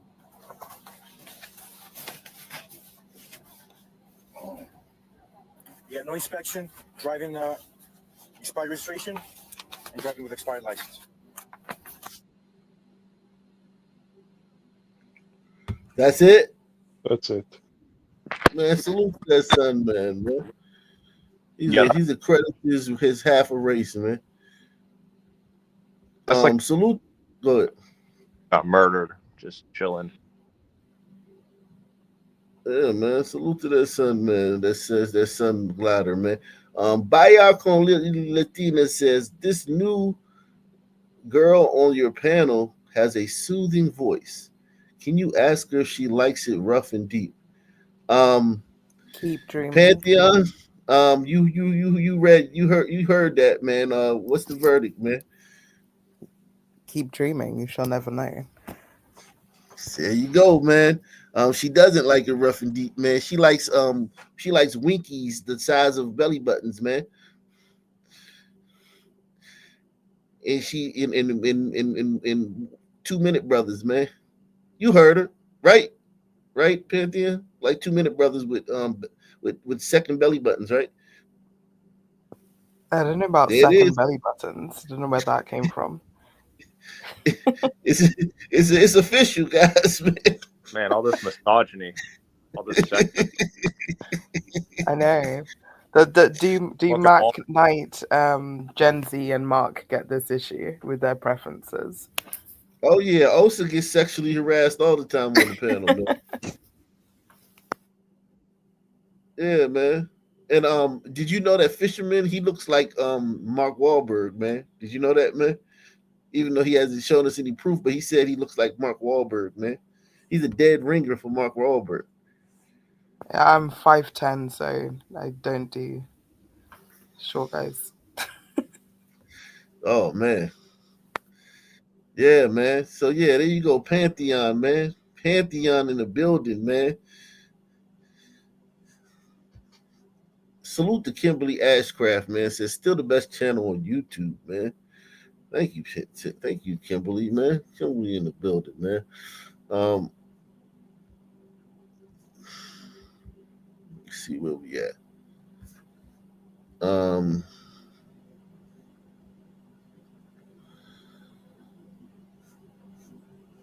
Wow.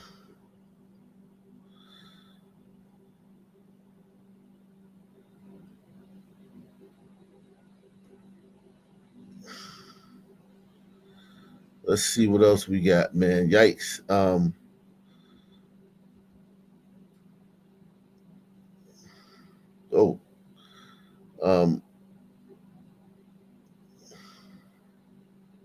Oh shit.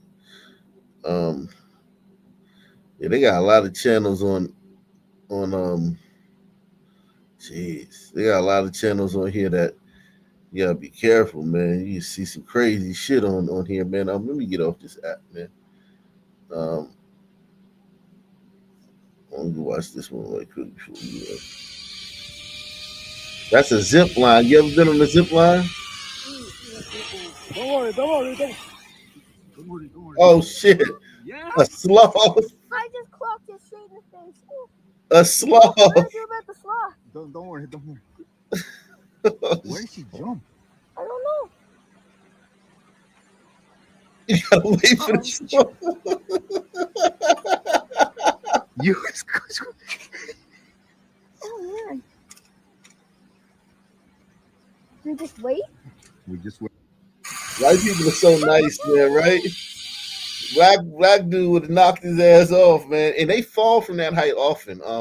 Did you know that sloths often fall out of the trees and they have like bones and they come down from the tree like once a month to poop. They never poop in the trees. So they come down once a month to poop and then they climb their way back up. Funny animals. They're pretty friendly though, like, right? Don't they kind of chill and not really attack people? No, they're very No, slow. they're slow as fuck. Yeah, they that's not even an issue. They eat plants and they have like 7 stomachs like cows because the leaves they eat is hard to digest. So they have like, you know, a bunch of stomachs and shit, and their metabolism is very slow. Yeah, so I mean, like they're completely harmless, but they like if they're waiting for him, they're gonna wait for him. They're gonna be up there for a few weeks. It's just like, yo, yeah, some man would have just pushed them off, like, yo, man, get the fuck out of here, man. And that he would have been all right too. He'd probably fell all the way to the ground, and they adapted to like be able to take those falls because, you know, they so not clumsy, but they so, you know, they operate in that world up there, that high. Whoa. Yeah, they operate in that world up there, man, above the clouds, man.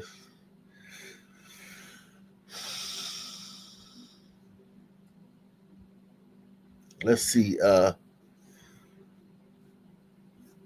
Salute to my man Cornelius Brunis, man. He says, can we guess that if he said it's because I'm black? Yeah, of course. There's no doubt he's gonna say it's because there's no doubt Ice-T's gonna say that. Like, he's 1,000% gonna say that happened because he's black. I mean, he's still a Hollywood, you know, he's still a Hollywood rapper and shit. Like, you know, 1,000% say. Yeah, but remember yesterday how you were talking about like sons will be cowards to other POCs, right? And that Umbrito cop just like immediately shut him down. He didn't let him get started. Like he had him on lock.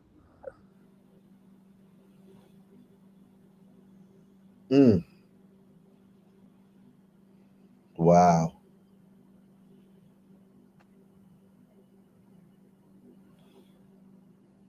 Wow. Salute to Osa the healer, man. Osa says, I'm 6'3". Just wanted to put that out. Oh man. There you go, man. Let's see what else is going on out here, man. We begin with breaking news this afternoon. We're learning more about a violent attack on our subways. I'm Saida Abbas. News 12's Marissa Santorelli is at the Pelham Parkway station where this happened with the latest details for us. And Marissa, what are you learning? Yes, Aida, I was just down on the 5 train platform where this happened just this morning. Riders telling me they're still shaken up. Now, sources tell us this was an argument between a rider and an off-duty MTA cleaner who was actually on his way to work just this morning. Now, it's unclear whether he was in uniform or not, but this is just one of many violent attacks right here in our city's subway station, just around 6 o'clock this morning, when a rider approached a 47-year-old MTA subway cleaner on the 5 train platform here at the Pelham Parkway station. They say the two got into an argument, and when things got heated, the rider stabbed the MTA worker in the armpit. He was taken to Jacoby Hospital and is expected to be okay. Now, according to NYPD data, transit crime is actually up in this area with 25 incidents in 2024 alone, more than double from 2023. Now, with that being said, many riders say they're still shaken up. They tell me they don't typically see violence like this around this area. It's very frightening, being that it's so close to home. And this is usually a safe neighborhood, so it's odd that something like that would happen around here. People always like target MTA workers, even though they're just doing their jobs. Yeah, at this hour, no arrests have been made, and police say they're looking for the man that's still on the run. That suspect, a man around 55 years old with a dark complexion and a beard, last seen wearing dark clothing. So if you have any information that could help police locate the suspect, call the Crime Stoppers hotline at 1-800-577-TIPS. That's the latest here in Pelham Park. Yo, New York. Dark complexion. Wow. Sunman strikes again. Yep. Yeah, it's just yikes. We just something wrong with us, man. Something wrong with us, man. What they say, if you inbred, you got like a 400% chance of having an IQ lower than 70. Think about it. Some men, like just perfectly normal Sun men, have IQs in that range. It's a smart Marshall one. County authorities are looking. It's a smart one. It's a genius level, some men. Jeez. In some places, in the Caribbean and Africa, it's pretty high. Wow. But do you know who has the lowest These are looking for IQ? Yeah. My peoples, man, down under. No, it's actually the Australian Aboriginals. Yeah, that's what I'm saying. Yeah, down under. Yeah, they down under, yeah. Yeah, True. they were isolated. They didn't have the opportunity to mix with anybody else and diversify their gene pool, man. They were isolated for eons, man.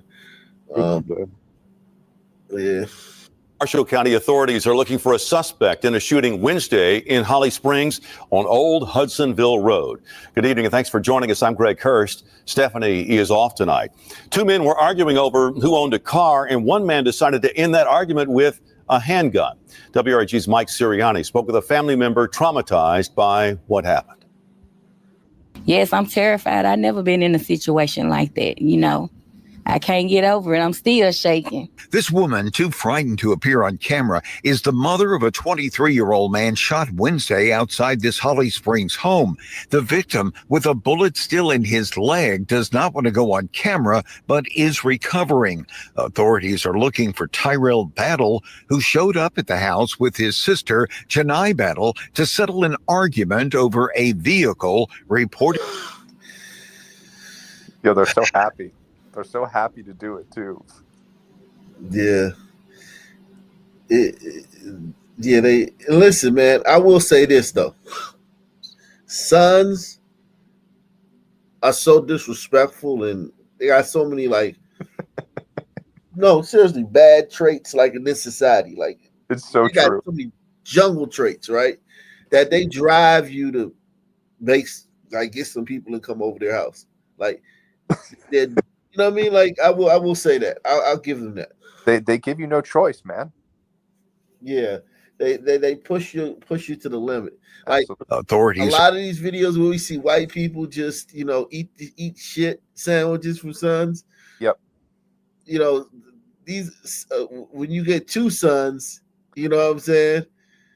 Yeah, it's like a positive loop that keeps bouncing off each other until it explodes. Yeah. Authorities are looking for Tyrell Battle, who showed up at the house with his sister, Janai Battle, to settle an argument over a vehicle reportedly co-owned by the woman and the victim, her ex-boyfriend. They have a car. He have a car. She co-signed for the car. So she wanted to get the car because she co-signed for it. It was all about her getting the car back. Like, we didn't expect this to go this far. This woman was not expecting the siblings to show up or for Tyrell Battle to be armed with 3 weapons. She says she tried to defuse the situation and keep anyone from getting hurt. You said there was a beat? It was a There was chirp. a You chirp. didn't hear it? You didn't hear the chirp, dog? I thought I did too. Yeah. I don't listen for the chirp because I'm like, You're predisposed to hearing it that chirp confirms have so no much for choice me. but I to listen hear to it. it every time. How can you not listen for it? It's chirping really loud. How can you not hear it? I think that's probably why sons don't, can live with that stuff because I rarely hear it. Yeah, they that's don't crazy. register it. They genuinely don't register it. That's crazy. Is it very loud or annoying to you guys? It's super loud. Just Yeah, it's I fucking heard one, annoying. yeah. Wow. He have a car. She co-signed for the car. So she wanted to get the car because she co-signed for it. It was all about her getting the car back. Like, we didn't expect this to go this far. This woman was not expecting the siblings to show up or for Tyrell Battle to be armed with 3 weapons. She says she tried to defuse the situation and keep anyone from getting hurt. Talking to Tyrell, however, he was like, you and your family. He said, all y'all gonna die. And he just started shooting. And we all ran in the house and he shot my son in the leg. There you go. And because of son behavior, you have to loosen the laws when they're around it and make for like cash bail, and this guy could possibly be on the streets tomorrow, you know what I'm saying, if he gets a low bond.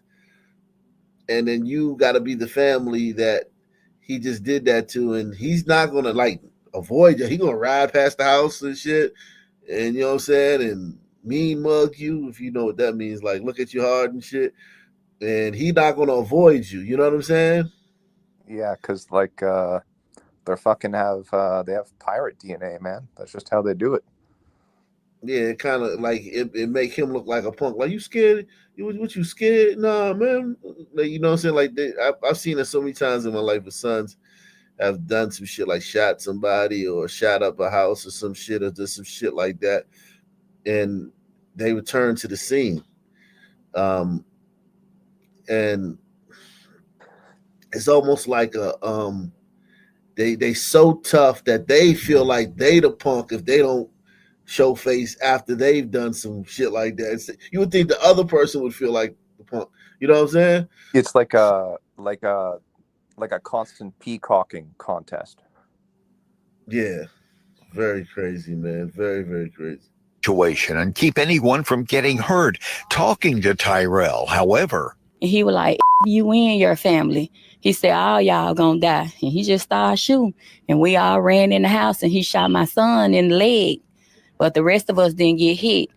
I'm told there were a large number of rounds fired Wednesday during this Think incident. about this. He's ready to kill over his sister's, like, not the car, but I think she needed to get the title of the car or some shit, right? And he's willing to go, like, spend, like, the rest of his life in prison. You know, not saying that he's going to get that for this, but had he killed, had he been a better shot, he could have spent the rest of his life in prison. And it's just very dangerous. Like you said earlier, sharing a society with those people when you don't have that, those inclinations and those proclivities, that's got to be frustrating, man. Yeah, it's like a time preference thing. Like, yeah, you can't share society with a group of people that fail the marshmallow test. It just doesn't work. Yeah. Yeah, definitely, man. Definitely gonna fail the marshmallow test. Incident. In fact, I lost track of how many evidence markers there are in the front yard here. And if you look, you can see right here where one of the bullets hit the ground. 2 bullets shattered this front window, but no one inside the house was hit. The incident, a tragic introduction to 2025. My husband could have came home, been planning a funeral for his entire family because we all was here other than him. For your news leader in Holly Springs, Mike Suriani, WREG News Channel 3.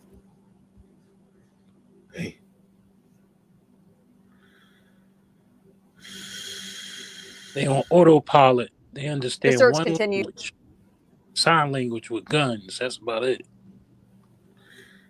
Yeah. The search with continues guns. for the masked gunman who killed 3 people at a gas station in Mississippi on New Year's Day. Greene County Sheriff's investigators say the shooting happened during a robbery at Clark's Exxon on St. Peter Street in State Line, just past the Alabama-Mississippi border. And today they told WKRG News 5's Asher Red that they believe it was personal. Crime scene tape and boarded up windows still mark the scene of a triple homicide in State Line, Mississippi on New Year's morning. Meanwhile, the masked gunman remains on the loose. The public is worried, and I understand that. Brad Warwick, chief deputy of the Greene County Sheriff's Office, is narrowing in on a suspect. We have 2 names on both of them tips that we are actively looking into. Warwick has received over 100 phone calls since the shooting. Those tips make him wonder if maybe this wasn't just a gas station robbery. There's some things that doesn't make sense right now to us. People pull up, walk in, rob a store, and walk out. This seemed more personal to me. And according to Warwick, the suspect likely had help. He wasn't seen on camera walking or driving through town to get to the store. Common sense. He had to have somebody drop him off and pick him up. And while this suspect is considered armed and dangerous, Warwick says that the people in this community are not under immediate danger, and he is looking for help catching that suspect. But I'm not saying he's not dangerous, because obviously he's one of the most dangerous people I've dealt with since I've been in law enforcement. Shanita Banks demands justice for her cousin, Rhonda Denson, the gas station clerk who was killed. She was well known. She was well known in the community. She was a very giving and loving person. Denson's boyfriend, Lester Campbell, was gunned down moments before, his daughter pleading for closure. He was family oriented.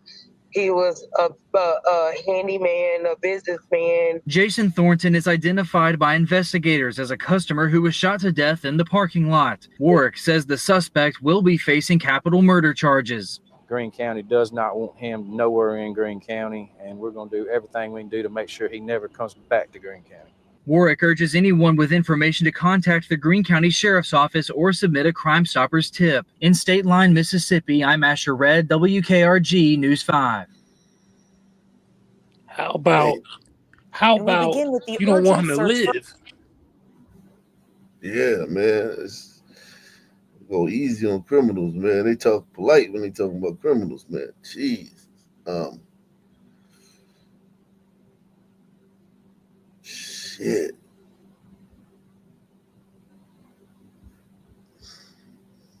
This morning, we now know that the crash that shut down Old Country Road in Plainview last night was a deadly hit and run. Let's get right to News 12 Long Island's Jonathan Gordon. He's back at the scene for us this morning with all the latest details. Jonathan, we know police have made an arrest. Yeah, Queens resident Veronica Marmol in custody, accused and charged with driving and leaving the scene of an accident that ended with a death. This morning, police released her mugshot where you can see for the very first time, they say this was the woman who was behind the 2018 Jeep, who, as she drove and allegedly struck and killed a 38-year-old man crossing Old Country Road near Floral Avenue in Plainview around 6 o'clock last night. Police said the victim, who they have not named at this time, died at the scene.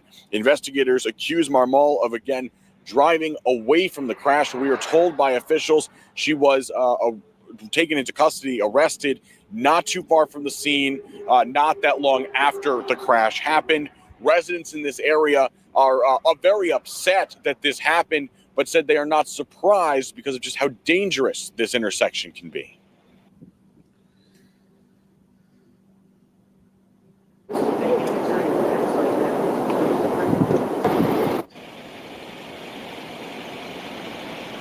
Marmol is expected to face a judge in Hempstead later on today. We'll have updates for you throughout the rest of the day. In Plainview, Jonathan Gordon, News 12 Long Island. Okay, John. Hey, back open after the horrific terror attack on New Year's Day. Hey, there's a ball shooting in Louisiana. Why didn't anybody tell me, man? Y'all got to tell me about this shit, man.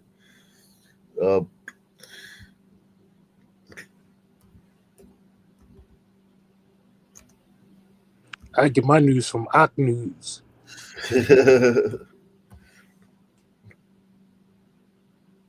Is it? Oh, okay. Yeah, Lafayette.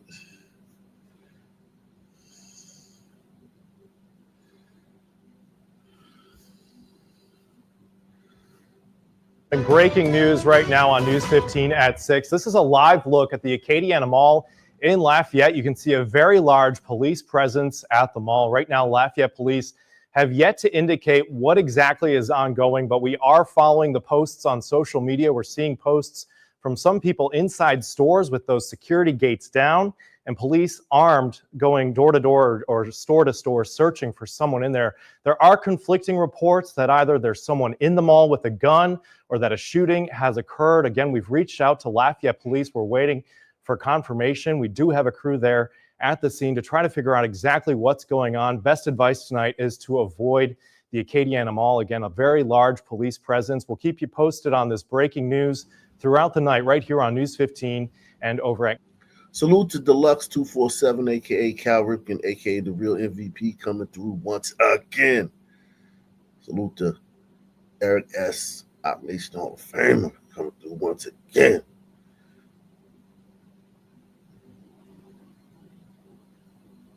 Up to 247, a.k.a. Cal Ripken, a.k.a. the real MVP. We now want to go to Joy Addison. She is in Beaumont. And she's in Beaumont because that is where Jabbar actually grew up, and she spoke to one of his brothers, Joy. Keith, that's right. This is the block where Jabbar grew up. His family is just around the corner. I spoke with his younger brother.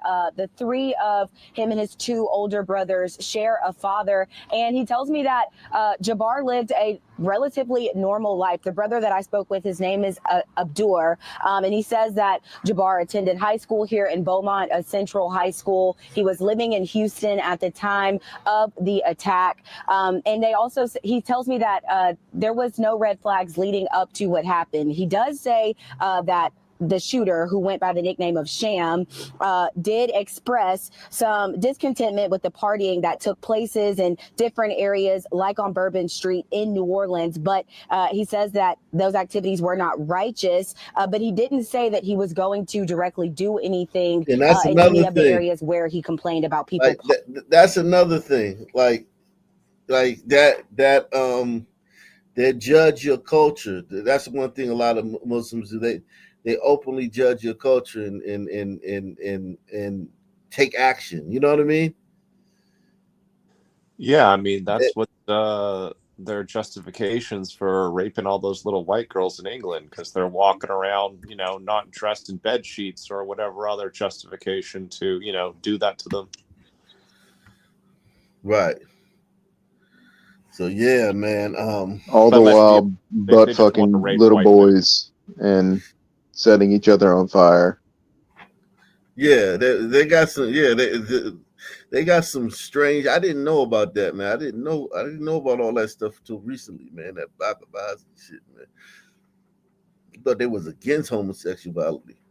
They are like totally with it, man.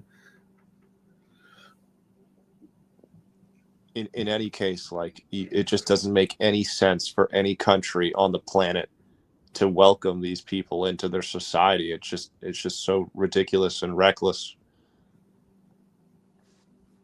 Treasonous.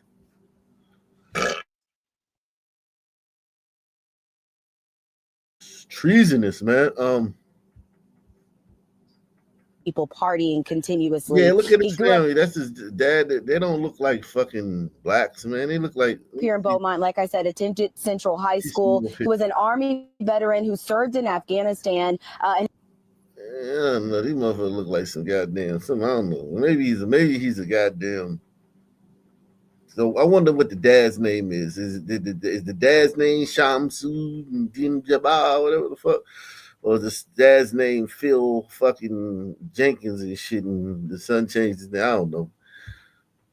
And his family says that he lived in Houston. He worked in tech. He had 3 kids, and he was twice divorced. The most recent one was just settled last year. Now, his brother did say that that divorce did burden the shooter financially because he felt that, according to his faith, he had to pay for his ex-wife home for some time. But overall, he says that their family is just shocked and devastated by what happened because, like I said, he said the shooter showed no red flags. Our hearts and prayers and thoughts go out to those families, the victims of those families, and those who were there to witness it. It's a tragedy, and you know, to understand that we're all grieving about this. This wasn't the man I knew. This wasn't the father, the son that I knew. Yes, it was. And that also, this isn't any. You think he's Muslim? Yeah, he's like a Myron Gaines type of fucking son man. I think that's what he is. Yeah. Damn. He didn't have any red flags, but his wife had a restraining order against him. But I mean, well, just being a son man is a red flag. So well, true. Black flag then. Yeah, exactly. Or Muslims or the Muslim community. I also asked Abdur if his family had seen any disturbing videos on social media posted by the shooter. He said that they were made aware of a video by the FBI investigators who came to their house shortly after I spoke with him. But he says the family was not able to see this video themselves in the hours leading up to that attack. In Beaumont, Texas, Joy Addison, KPRC 2 News. So one thing to consider is for these guys, right? And we've had some events like this up in Canada too, where like these guys from these Muslim countries, if their daughters do something or their wives want more autonomy, I'm a killer. They're not used to it, man. Like once this guy came to the realization that he had to pay his ex-wife money, he probably lost his mind. He couldn't even comprehend it. But he was raised in America. Yeah, he's American. Yeah. He knows. But he probably started getting like radicalized. Was like, yo, why the fuck do I have to pay this bitch money? Fuck these hoes. I'm a king. I should have 4 wives, and I've got a BBC. And then he just fucking aped out, basically. But she was 20. She had him 28,000 in arrears. That's in his business that he just started wasn't making any money. Like 28,000. I had my car just kind of like my wife's car had some problems today, man, and took it to get inspected, and they told us we needed the whole brake system redone. You know what I'm saying? Like, so like, and that blew the shit out of me because I was like, damn. I thought we were just gonna get the car inspected and then take it down to the, get the new tags, and they're like, yo, the whole, and you can't drive without brakes. So it's like you got to get the whole brake fucking system, like the pads, the rotors, the fucking everything down there is gone, right? Just anything dealing with the wheels and shit, right? And yeah, if it's a normal son man, this could have happened too. But I think when you put like the Islam on top of it, kind of gives him a way to kind of crash out, right? So it's like, all right, fuck it, let's do this like jihad stuff and blah blah blah. Yeah, I mean, financial troubles is and then when someone is directly responsible for it, like exactly, yeah, you know what I mean, and yeah, it's crazy, man. He killed 14 people that just had nothing to do with it. Golly, man. And that's part of the thing, like killing innocent people. Like that's like kind of like, what they're known for, 9/11, shit like that, they kill innocent people. it's like part of their their religion and shit. You just kill people, like, about something. It's just insane, man. That's probably like the most dangerous combo you can get, like a Sun Man on the Islam software. Like that's a deadly combination.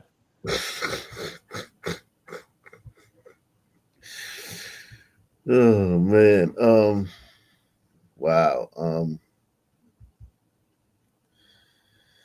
Shit. What about this glider, man? It's this fucking glider right here, man. What about this glider? We do have national security analyst Hal Kemper.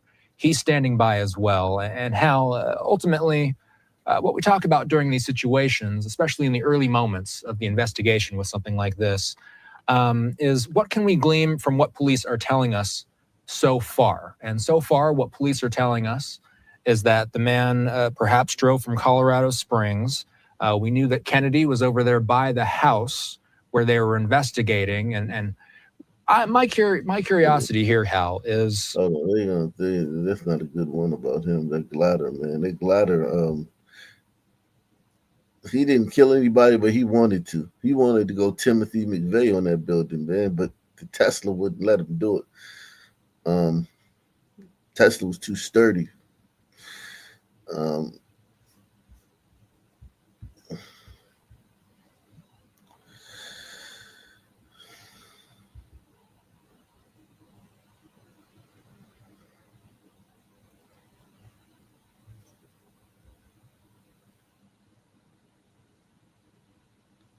Let's see.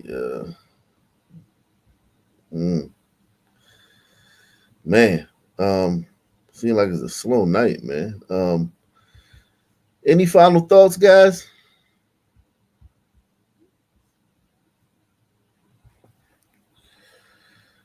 Can you just play the last link in the back chat? Just the last one. The last link you said you put in the back chat? Yes, play please. that. Okay, let me see this.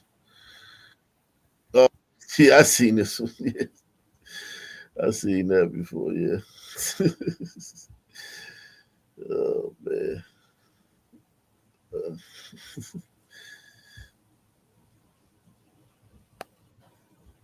Where are you from? Which country you from? Iraq. Why are you here? Why are you in the West? No, I need to ask you. You don't want an answer. A land of milk and honey, Islamically developed. You have your Sharia law, you have all the laws there. Why you come here? The Sharia law they want in Europe, they don't want it in Iraq. I go to there and I'm second class. Thank God for King Charles, you are first class here. There's so much Islamic countries in the world. You guys can have a lovely life, drive Lamborghini, have Ferrari, half the world to yourself, my friend. Why come here? Only Tesco, Asda, Sainsbury we have here. There's no ocean, my friend, to see the whales. You know why? Why? Because no space in Africa. That's why. And that's why its region is destabilized. Yes. Illiteracy. Yes. Illiteracy. Yeah, I saw that one. Wow.